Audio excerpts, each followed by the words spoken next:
Okay, students, we will start from fundamental rights today.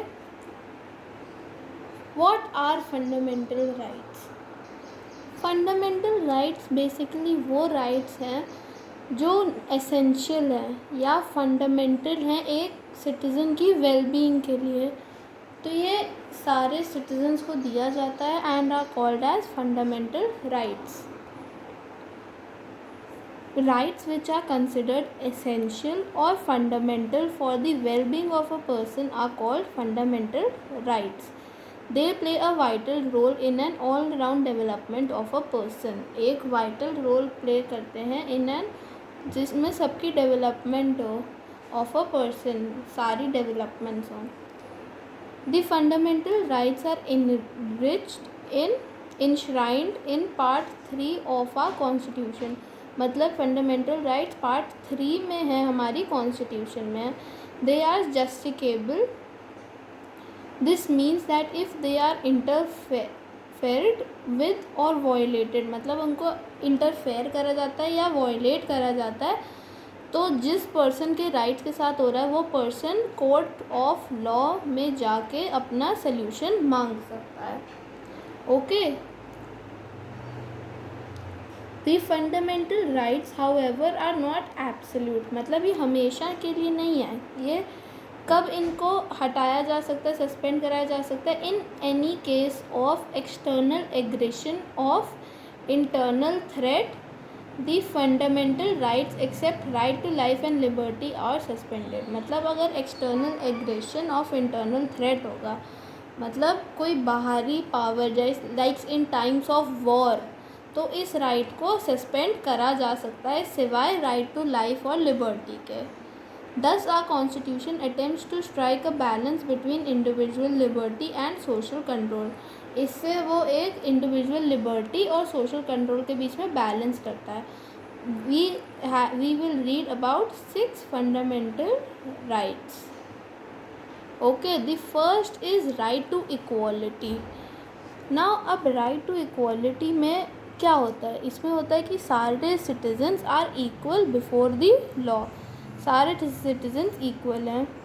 This right is discussed in articles of 14 to 18 of Indian constitution. मतलब ये जो rights हैं, right to equality, ये 14 to 18 of the Indian constitution में discuss करे गए हैं, 14 to 18 articles में.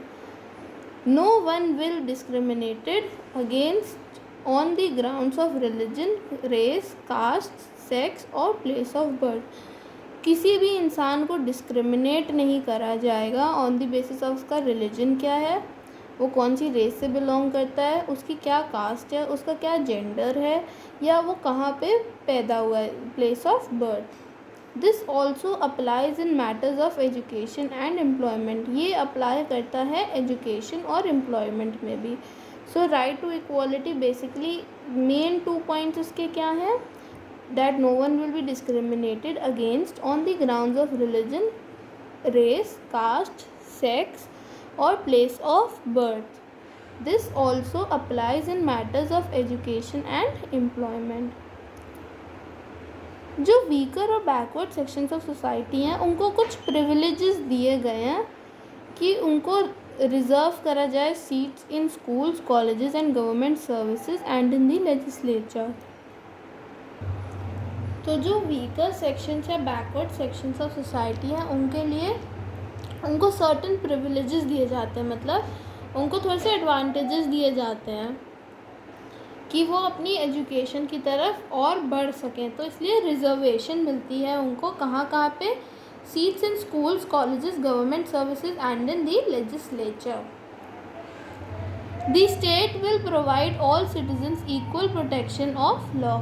स्टेट अपने सारे सिटीजन्स को इक्वल प्रोटेक्शन ही देगी under law. Our constitution has also abolished untouchability. हमारे कॉन्स्टिट्यूशन ने अबॉलिश कर दिया है untouchability. Now if you see before independence, तो अनटचेबिलिटी, अछूत मानने का लोगों का बहुत था, एंड महात्मा गांधी ही in a sort of way abolished untouchability. वो इसके खिलाफ थे अनटचेबिलिटी के. तो हमारी गवर्नमेंट ने ये प्रथा भी बंद कर दी है. It's practice in any form is a punishable offence. अगर कोई भी इसका प्रैक्टिस करता है, किसी भी सिटीजन को वो अनटचेबल वो बोलता है या ऐसा प्रैक्टिस करता है, तब वो एक पनिशेबल ऑफेंस है। During the British rule, certain titles like Rai Bahadur and Khan Bahadur were awarded to individuals. All such titles have now been abolished. Only military ranks and academic distinctions can be awarded. तो जितने भी titles थे जो लोगों को दिए जाते थे वो सब हटा दिए गए थे ड्यूरिंग जो ब्रिटिश रूल में दिए गए थे।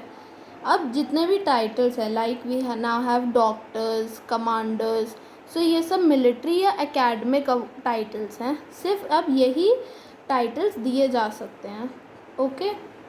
बाकी सारे टाइटल्स हटा दिए गए हैं। Now coming to right to freedom. Freedom is the very essence of democracy.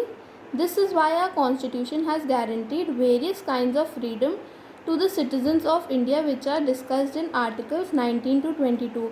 Right to equality कौन से आर्टिकल्स में डिस्कस करा गया था? 14 to 18. राइट टू फ्रीडम कौन से आर्टिकल्स में डिस्कस करा गया है? 19 to 22. Our constitution guarantees 6 different freedoms to promote the ideals of liberty. अब राइट टू फ्रीडम के अंदर 6 और फ्रीडम्स आते हैं। They are mentioned in the preamble. All citizens have right to freedom of speech and expression, assemble peacefully and without arms. Without arms मतलब arms and ammunitions, that is weapons. Forms associations and union. आप कोई भी association या union बना सकते हो जब तक वो पीसफुल हो। Move freely through out the territory of India. अब आपको कहीं पे जाने के लिए किसी से परमिशन तो लेनी नहीं पड़ती, किसी दूसरी स्टेट या किसी में से, तो you can freely roam. Reside and settle in any part of India and practice any profession and carry out any occupation, trade और बिजनेस। आप कोई भी प्रोफेशन कर सकते हो, कोई भी ट्रेड कर सकते हो, कोई भी बिजनेस कर सकते हो, तो कोई रोक टोक नहीं हो। You have the freedom to. Now we must remember that the freedom has to be used in the right manner so that it can not harm others. मतलब freedom हम अपने अच्छे तरीके से को यूज़ करें जिससे किसी और को harm ना पहुँचे। So we have done right.